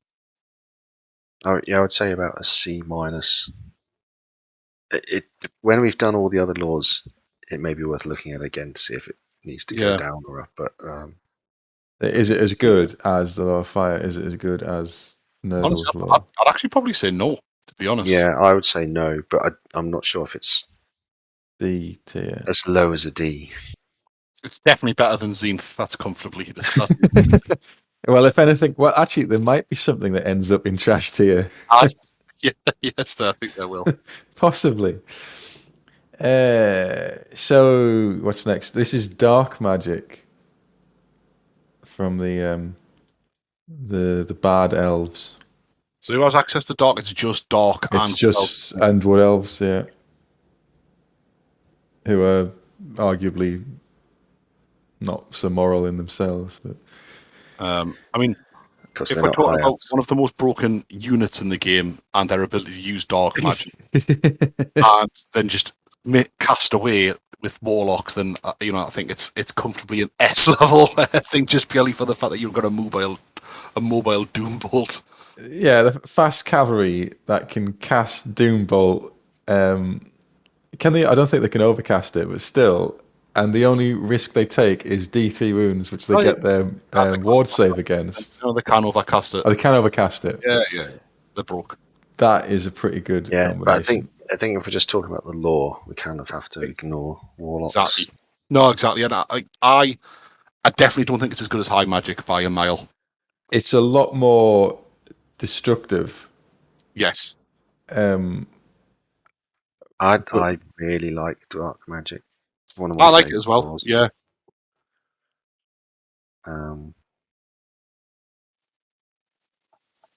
It's just so I just love it. Yeah, it's a really good I lore. find it hilarious that you could have someone on like a level 4 on a Pegasus or a steed or something running around on 10 wounds. And it's got one of the best signature spells in the game, I think, in Doombolt. Oh, Such agreed. a good signature spell. 2d6 strength 5 is pretty good. Yeah. And if you And boost it's only a 12.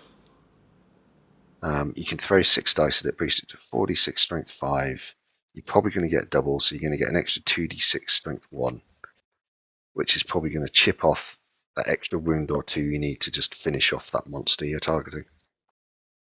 So it could quite easily one-shot, the Phoenix, a Greater Demon, anything like that. Chillwind is super cheap for what it does, I think. Especially if you've got a block. It's one of the few spells that hurt Tomb Kings, which is quite funny. Yeah, Word of Pain's a good spell.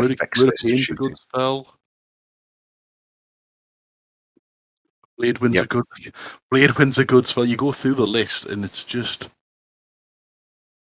good spells for the most part. That's a strange one, isn't it? A weapon skill test or that's Blade Wind. Weapon skill test or take a strength 4 hit. With the armor piercing. With armor piercing. Yeah, it's got a lot of horde or large unit killer spells in it. Yeah. And then it's also got chaff removing spells. It's got monster removing spells. It's got answers to most things in that deck, which is why I think really like it. And it's got a unit killer vortex. Yep. With the Black Horror. Yeah. That's been in the game forever. Yeah. The biggest difference, I suppose, is that you get a ward save for what it's worth against Black Horror. Yes, I suppose. It's a strength test, isn't it, Black Horror? Yeah. I mean, it's still a phenomenal spell. It doesn't really have any. I mean, it's all. There's not much. There's one that gives you +1 strength, isn't it? Is it Word of Power or something like that? Power of Darkness, but that's only the caster's unit. Yeah, so there's not much that buffs your units, but there's a lot of direct damage, magic missiles, vortexes. It's like a very out and out destructive lore. Yeah, it has got a debuff in Word of Pain, which is quite a nice debuff. But then that'll couple with the weapon skill test one, Blade Wind. Yep, there's even some synergy there. I just look at it and I don't think there's a bad spell in the deck. No, agreed. To be honest, I think it's an A tier spell. Even as like a level 2 with that signature choice. It's both good on level 2s and level 4s. I think. Is it higher than an A? Do you think, Steve? Or no, because it's not as good as Death, is it? But no, I don't think it's got behind Death though for me. Yeah, it is. It's right up there, personally. I think as a lore, I don't think many people take it. No, I don't know why, but because you can also, if you're running, because a lot of people just run shadow magic so they can cast Occams on a unit of witch elves and watch them go mental. Yeah, I suppose there is The that. opponent go mental, never mind the witch elves. Opponent goes mental after the witch elves have already gone mental. Yeah. Or they've got access to death and they take death instead. Yeah, that's the issue. It's compared against their other options. That's the thing is with elves in general, like because we're having almost too much choice, so frequently pushes out some of the ones that you would you could take because you always compare it against death, shadow, life. Yeah, no, I think Dark's excellent, but I think it's probably an A because it suffers from their other options. The fact you don't see it is either it's undervalued or it's not as good as their other options. I think that's fair. I think it's probably going to be a similar tier for high magic. I don't think it's S tier, but I really like it. It's like your Law of Metal. I would take, even though I know that there's other things that are better than for high elves, I'd still take high magic because I really like it. High elves, though, for high magic, it's also lizard men. And Yes, they're low and wood elves, obviously. And the low attribute for all three, although different, is an excellent low attribute. because with high elves it's +1 to the units with the Magian's ward save. Is Wood elves, lizard men, it's you can swap. Yeah, the wound count that's really good. It's really good. And lizard men you can swap out, which means if you're fighting a heavily armored Empire list, you cast a throwaway spell and you take Searing Doom. It lets you tailor what would be a law for an all-comers list to specific what you want. Yeah. I think high is definitely up there in terms of it hasn't really. I think there's only one average spell in it, and that's Tempest. But all the others are really good, and some of them are super cheap to cast for what they do. Drain Magic's a joke. And Drain Magic's on the expensive side, believe it or not. I know it wasn't as a spell, but what it does though is just incredible. What it can do in certain circumstances. It's the same with like actually, what's the other signature for dark magic? I'm not sure, but you always having to say when I find it because Soul Quench is really good and really cheap, and Drain Magic is really good and really cheap. So when you're rolling the dice, it's like, well, is it worth taking the spell you've actually rolled rather than the signatures because they are that good?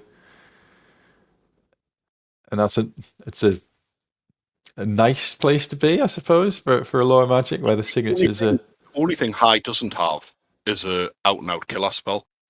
No, it's got. Well, you mean like a single? Incredible. Yeah, fiery. I was going to say it's got fiery complication. Yeah. But what really puts it up into the A bracket for me is Arcane Unforging. Yeah, agreed. Awesome What a spell. It's like, yeah, they can just neuter enemy characters or units with certain magic items which you want removed.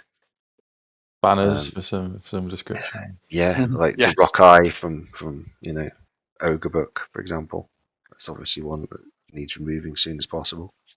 I was just thinking about this because again, you never really, if you don't play particular armies, but could this snap, say, Dragonhide banner or Hellheart or stuff like that? I mean, I don't see why it couldn't.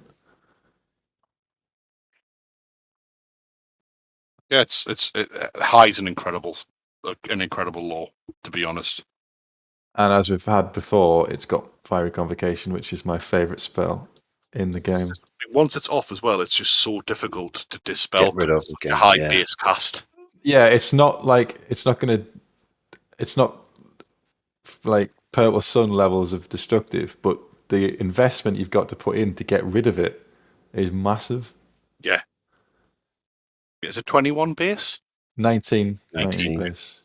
Yeah, even with a level 4, really, you're looking at 5 dice to get rid of it, which is essentially, if you want to get rid of it, you're sacrificing your magic phase to get rid of it.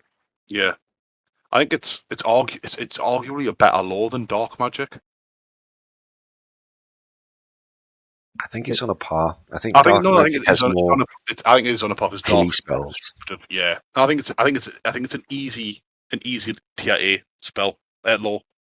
It's almost like a mirror of dark, because where that's destructive, this is more buffing and protection. yeah, and utility. Like even like with the wood elf and the lizard men versions of it, it gives you more options, doesn't it? It's protecting your wizard or your unit if you're a wood elf with the discard tokens instead of discarding a wound, and the lizard men can swap the spells around depending on what you're facing. So I think it's a really like practical problem solving sort of, and like I was saying on our spells episode, a lot of them it doesn't even matter if you get it off, if you get the spell off, like you're literally casting it for the lore attribute, and if you get the spell off, then yeah, you've caused fear or you've healed. Like there's a heal D1 wound or D3 wounds, like apotheosis, causes fear, heals a wound, gives you a +1 to your ward save for a 5 to cast. I mean, it does three things for, and yours level 4 is +5 to cast, so you could one dice it in theory, as long as you don't roll a 1 or a 2. Anyone would argue that high magic is an A tier spell at law for any of the 3 armies that can take it. Yeah, just every spell does more than one thing. You know what I mean? It does the spell, it does the lore attribute, which is really handy, and a lot of the spells do more than one thing. Like Tempest does damage. The worst spell in the lore, it does damage, but it also, if it does a wound, it does -1 to hit, or things that need, like cannons have to do the fort roll before the fire. It's like a lot of the spells do more than one thing. Like Arcane and Forging does a wound and snaps a magic item. So you get a lot for quite a cheap casting value for a lot of high spells. Definitely an A tier law. Yeah, I'll go with A.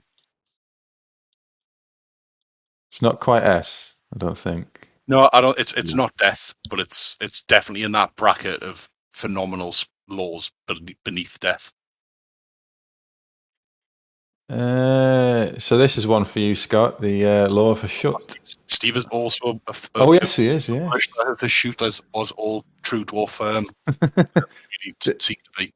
This was purely based on who played what in the last tournament. For me, the Law of Hashut is very similar to like the Big Waaagh. It's got a couple of amazing spells. Amazing spells. Yeah, and then the rest of the lore is okay, but there's nothing too scary about it. The rest of the lore is essentially what fire should be. If you replaced their actual signature with Fireball, this lore is what Law of Fire should be.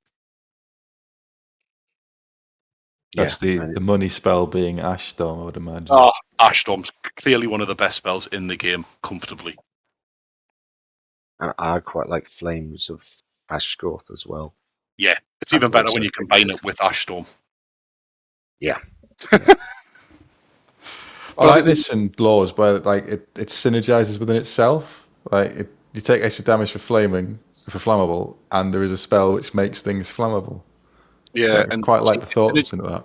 Hashut does synergize very well with every other Chaos Dwarf, like all of the Chaos Dwarf artillery, etc. It's great, but a lot of it is short range, other than the big spells. I think, to mirror what Steve said, I'd put it in a B category. It's very similar to Big Waaagh, that it's carried by its particularly good spells. The rest of them are relatively mediocre. I mean, you can only take it on level 4 anyway, which also limits it.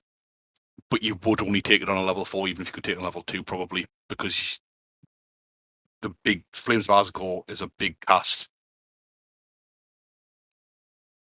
It's got some really good, like, cheap practical spells, like the Breath of Hatred one. Oh, yeah. Like, just giving a unit Hatred is for 6 to cast. That's really... It's not bad. Like, the rest of the lore isn't bad at all. But if you take away, say, Ash, Storm, and Flames, it's no better than Little Waaagh or Gut Magic for me. Yeah, I'd go. It's got it's got a snipe spell in there, but it's a shorter range than the can't remember the caress one in Death, which it does pretty much the same sort of thing. Yes. It's Ashtorm obviously is awesome. Hellhammer is not great. It's reasonable against like ogres or something like that, but the rest is not. Initiative test, and then you take a strength 6 hit. Yeah, so and it's cast on a 13, and it only goes 3d6. Yeah. Dark Subjugation's quite nice, but again, that's quite situational. It's great in that it can synergize well with Deathshrieker rockets and Hell Cannon, so it's got lots of good synergy. Yeah, in that regard. Burning Wrath again, it's decent, but it's so short range. Yeah, that's exactly the issue. So I think for me, it's a B. Like it can be game winning, definitely. Like all of those ones in B can be, but it needs to have the right situation to be that. Yeah, and the lore actually is rubbish. Yeah. Is it the same as fire? Or? No, it's worse than fire. Targets a unit that is flammable, you get plus D3 to the cast. Oh, I see. It's rubbish. I mean, it's great once you've got Ashstorm off and you want to cast more things at that unit. But it doesn't help you to actually get Ashstorm off in the first place. Going back to the fact, like, really to make the lore really tick, you need Ashstorm.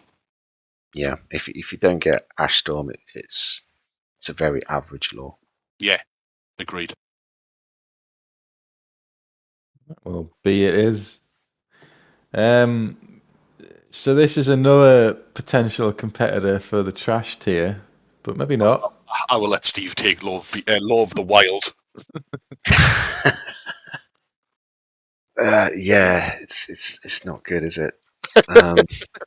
Really not. The thing is, I've not seen anyone really take it because it's that bad. Shane when he's trolling. Yeah, he wants to roll 4d6 strength 1 flock of doom attacks or whatever the hell it's called. The thing is, it has got the best War Machine killing spell, I think, in the game. And when I take Beastman, I always take the magic item with that bound spell in it. Yeah. Yeah, that one spell's awesome. And then it's got some crazy stuff. It's like a mixture of beasts on steroids. It's the one where you get D6 strength and D6 attacks. I mean, that can be great on a Doom Bolt. Or it can be fantastic. Rubbish. Yeah, or it could be rubbish. Yeah. And I don't think the 6 spell is as good as Transformation. No. It's and the thing is, if you take that or Beasts as a law, that you're always taking Beasts, aren't you? Yeah, I mean, if there were 2 options, you're taking Beasts. You're not taking Law of the Wild. Yeah, it's not. I mean, I wouldn't put it on a par with Tzeentch because it does have 1 or 2 really good spells in the deck. I mean, who doesn't like to see a Star Dragon completely eat its rider? I mean, that's just hilarious. And, that's the dream, isn't it? Or Skull Crushers, chew up their mounts completely. Yeah.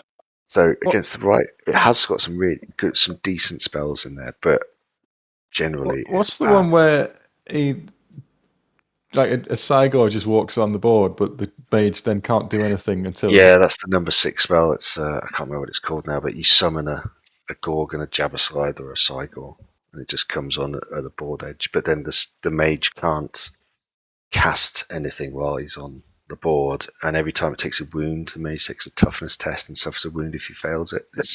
It's like Transformation, just but worse. It's a rubbish Transformation. I mean, it might be all right for a chuckle if you've got a level 4 wild and you take a level 1, but the chances are if you roll the level 4 spells, the level 1's going to duplicate one of them, and so you can swap to that. It might Just be for worth taking clarity. 6 dice on that on a level 1 just to have That is called gold Savage report on. Dominion. Yeah. I think the very highest it is D. Like you say, Yeah. it's arguably better than. It's Just probably because better D's than. looking very lonely, I'd put it in D. Indeed. Yeah, it's rubbish, and no one ever takes it because you can take beasts, which is just better in every way. Yeah. It's Beasts is like the Beastman, what the Beastman lore should be. Agreed. Yeah. Speaking of beasts and beastmen, there's Skaven Plague, because it's green, so you tell the difference. Plagues. I mean, to be honest, it's been a long time since I've used Skaven, but Plague was just hilarious. As I remember it, it's sort of like really short range, but awful. Because you can permanently... is it the one where you can permanently reduce the toughness? Is that Wither? And that's really cheap. Yeah, Wither. So 12-inch range, 8 to cast. 1, isn't it? Yeah, permanently reduce it by 1. So down to 0, everyone the dies. unit dies. Yeah. That is mad. Yeah, it's apart from the plague spell, which is decent. And I'm assuming here that we're not including the dreaded 13th spell on either of these. It's just no, it's in neither, is it? But you can No, do it, it's which is an amazing spell. For me, I would say plague is kind of in the D section. I don't see many Skaven players taking it as a majority. I think most of them take spells on Ruin. Because you can even Greyseers can mix them, and I don't see people doing that very often. No, you only take them the plague 1 for plague. Yeah, and most of it's short range. There's nothing too scary apart from plague about it. yeah, it's all short range, low strength, but a lot of them, or most of them, ignore armor. That's sort of the plus side to it. Yeah, plague. Because it can hit you, can't it? Plague. Yeah. It's given. It's wild. I think other than plague, though, it's a lot of the rest of the stuff's like a not as good version of Little Waaagh in some of it, like for what it does. I suppose the perk to all Skaven is you can take Dreaded 13th. Well, you can take Dreaded 13th, and it doesn't follow the normal magic casting rules, so you can just cast it into combat, whatever you like, which is annoying. Which they never fixed with the FAQ for some reason. Yeah, it probably is around it. Is it the same? Is it the same as the Lore of Beasts, or is it C? I would say it is because I think the Law of the Wild has a couple of spells which, in the right circumstances, are really good, just like Plague does. But the majority of the lore is just a bit rubbish. Fair point. Ruin then. Yeah, I mean, just sort of finish off with Plague. I think you're just a mirror to so I think with the exception of the Plague spell, which is incredible, the rest of it is a very, very mediocre lore, in my opinion.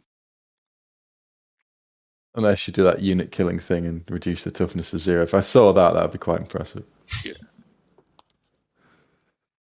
Ruin has got like Warp Lightning, which immediately is a brilliant spell, and Scorch, which is one of the most broken spells in the game. Yep, and Cracked Call, I think, Cracked is quite Call, yeah. For me, I prefer Ruin to Plague for sure. I think most people do it for the range, and you're not relying on. If you're playing Watchtower as well, and you've got Crack's Call, you can just destroy it. Yeah, and I think Crack's Call can be cast through or into combat when they're in combat as well, can't it? That's been I think so. Yeah, specifically to say that they can. You just couldn't care less, could you? Yeah, so it's better than Plague for sure.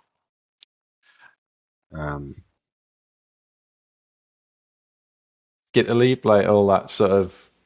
I'll teleport the engineer with the brass orb behind the unit with the low initiative, and then he'll in the shooting phase he'll bomb that unit. It's stuff like that. The truth is, when you with Skaven, what you normally see with the Grey Seer is they're taking a couple of spells from both laws.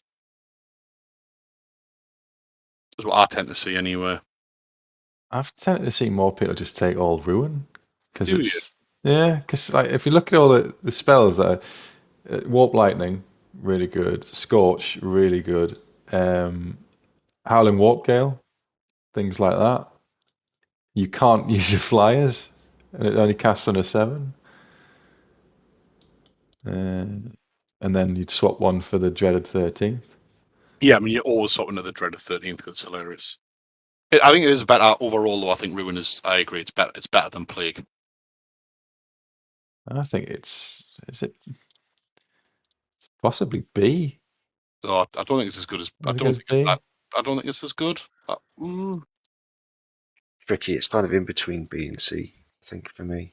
Yeah, it is a key one because without the dreaded 13th. I think it. Yeah, that's sorry, that. Go on. Without the dreaded 13th, it's mediocre. It sort of benefits from the transition from 7th to 8th in that there's no restrictions on spell types. So if it had the restrictions and it had types, it would be worse. But because you can just cast it into whatever you like, it really benefits from that. But yeah. I mean, Death Frenzy is quite a cheeky spell. Yeah, it is. Yeah. Sort of leans into that, how expendable all the Skaven troops are to their own leaders. We'll see. I'll put it C. See, then we can look at it as a whole afterwards and decide if there's any moves for you. Yeah. It's like when you get the Screaming Bell. Now I'm casting a Scorch on a power level of 5. Oh, brilliant. Brilliant. And then I'll cast it again with the Grey Seer. Yeah, I think, personally, I think it might be I think it's closer to B than it is C. But whether or not it actually makes B, I don't know. Because I think every spell in the list is, because it's so cheap to cast. Yeah, that's true.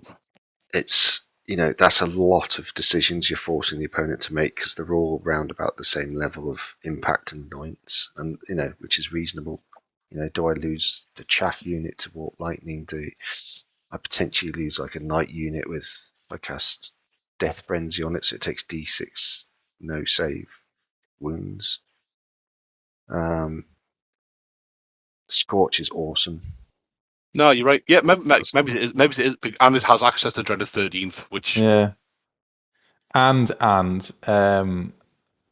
if it's a Grey Seer, he's going to have Warpstone tokens, which forces more decisions on. Yeah. Because you've run out of dice. Oh, actually, no, you haven't.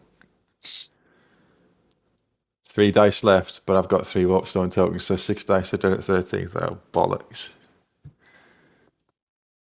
Marvellous. Before we go on to the next, the Nehekhara law, I just feel the need to point out that I'll ask the question: if you've left Law Vampires off yet as a personal slight to me, or whether you thought you'd just in one go. Oh, sorry, I've totally forgotten to add the Lower Vampires. Well, start talk amongst yourselves while I correct this. We can start talking about the travesty that is the law of Nehekhara, I suppose. It's just so upsetting, isn't it? It's just such a disappointing law. It's awful. I can't stand it. It's an overcosted, bad law. Which I'm sure when the writer of the book went, I think Tomb Kings were a bit too powerful, I'll have to give them a rubbish law to make up for it. I think in many respects, the same way demons were done over from a magic sense from 7th. I think Tomb Kings suffer from their 6th edition and the way they cast magic there. The way that it was all bound spells. They couldn't roll that into 8th because they didn't feel it would work, I assume. So what they've got now is mediocre spells that are drastically overcosted. Yeah. I mean, it's got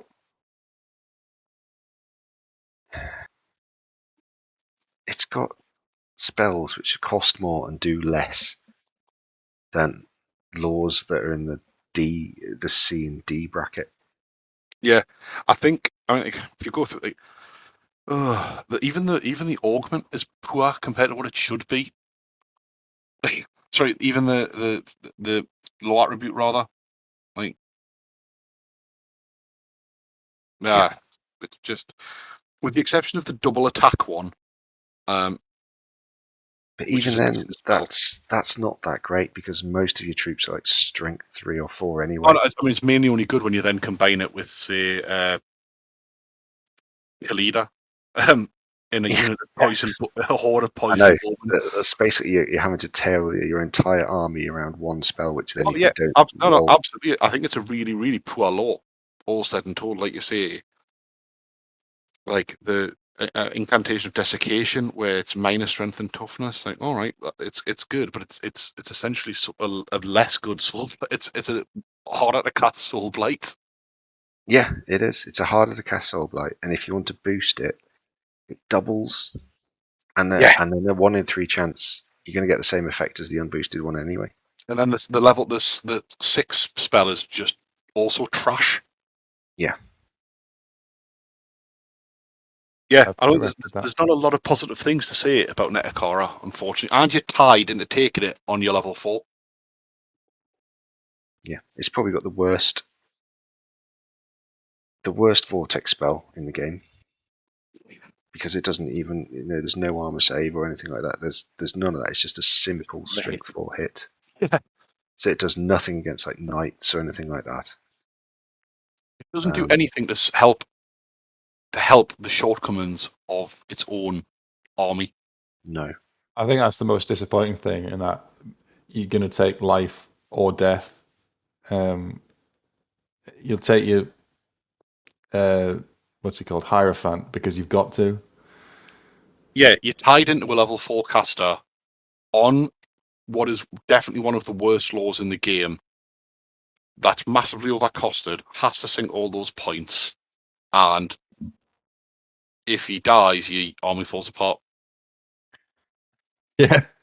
Like, so you can't even be a little bit sort of brave with some of the casting.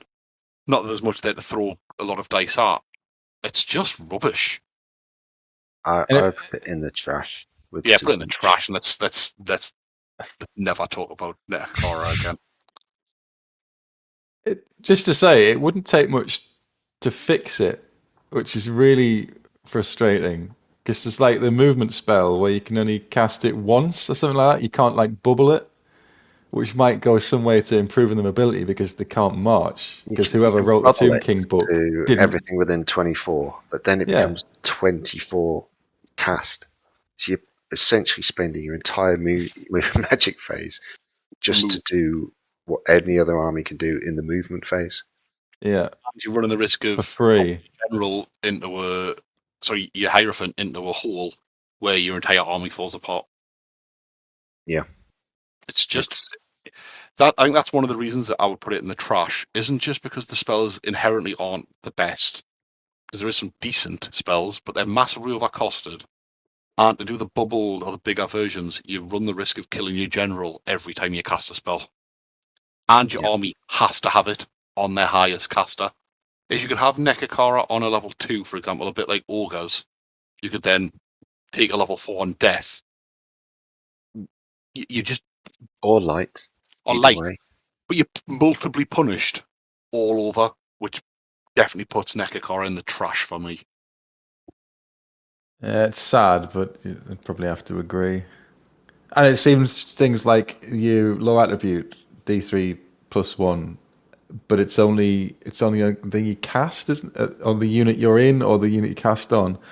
So even that's limited. And if you cast it on, like, say, constructs, they can only ever get 1 wound back ever. Yeah, in that turn, which is that's cast the entire turn, which is just that's ludicrous. They put it in the trash. Like, just put it in the trash. Let's just pretend we didn't have this conversation. Yeah, it's definitely trash. See, I have added the vampire now. Yes, even though that's a model who doesn't cast, but never mind. We'll do vampires next. We'll do dwarves last, where they belong. Relentless, I would say that vampires magic. Vampire magic's amazing. Yeah. The complete opposite of Tomb Kings. It actually synergizes incredibly well with the army it's designed to be used for. Yeah, it's designed for vampires and as a proper lore should be. But I'm gonna be a bit controversial on this one, Scott. I don't think it's a particularly great lore. No, it's not. It's just a good lore because of the army it's designed for. Yeah, it works well, but there's nothing inherently scary about it. But it does buff the unit quite well, the army quite well, and it does all the healing and the raising, and it makes vampires do what they should do. Yeah, but I totally agree. Like what it does with the synergy of the army is, and how it makes the army tick overall, is why the lore is excellent. Like as a lore,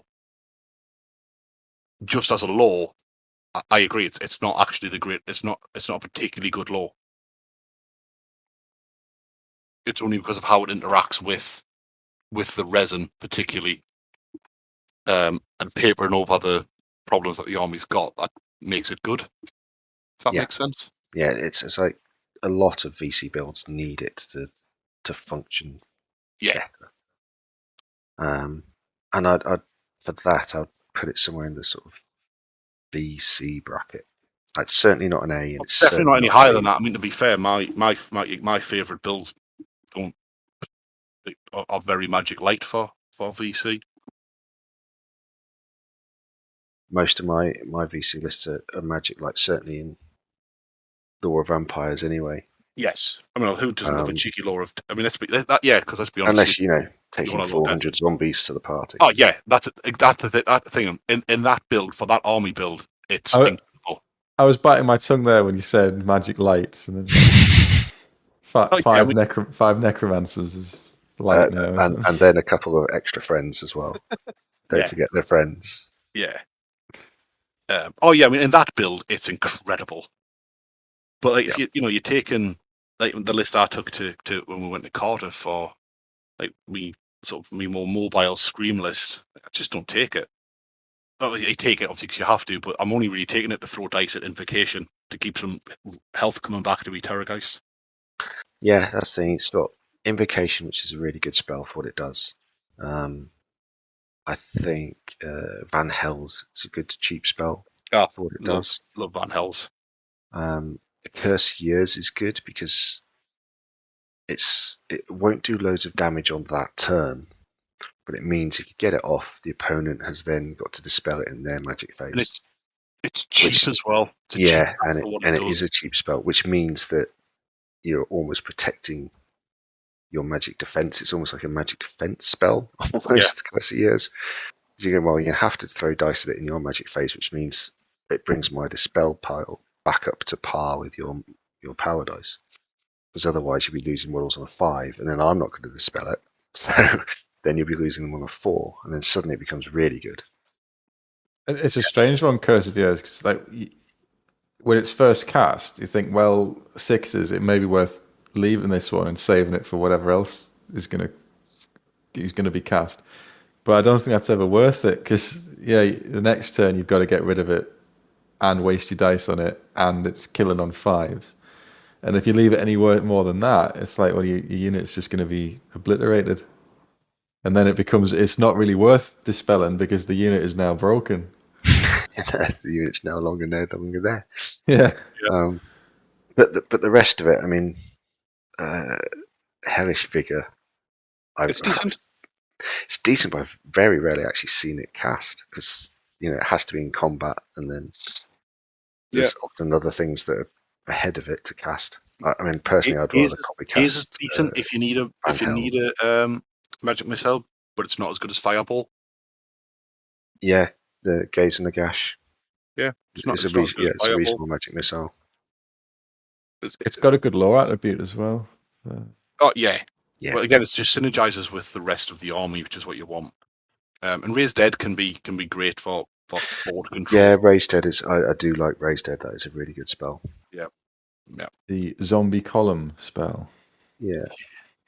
It's just it just comes in incredibly. It can be incredibly handy. Like I think it's a really well designed lore for the army that's designed to use it. I just think looking at the bands we've got at the moment, it's probably deserves in B. Agreed. I agree. I think it's a B. B? It's I not think as it's good better as than everything in C. It's And it's on comfortably better than par everything with in some C. of the ones in B. Yeah, I was going to say I think it's better than a lot of the ones in B marginally, but it's also not as good as some of the other ones in B marginally. Yeah, I would say so. So I think that's probably a fair. I think that's. I agree. I think it's fair. I mean, I want to put it in S just on principle, but it's definitely not. Can't just put our favourites in S. That makes this entire subjective discussion a totally different subjective discussion. Which case you would have just put high on S, everything else in trash, and just saved and logged off. Yeah, and not just for Magic, for armies as well. Yeah, exactly.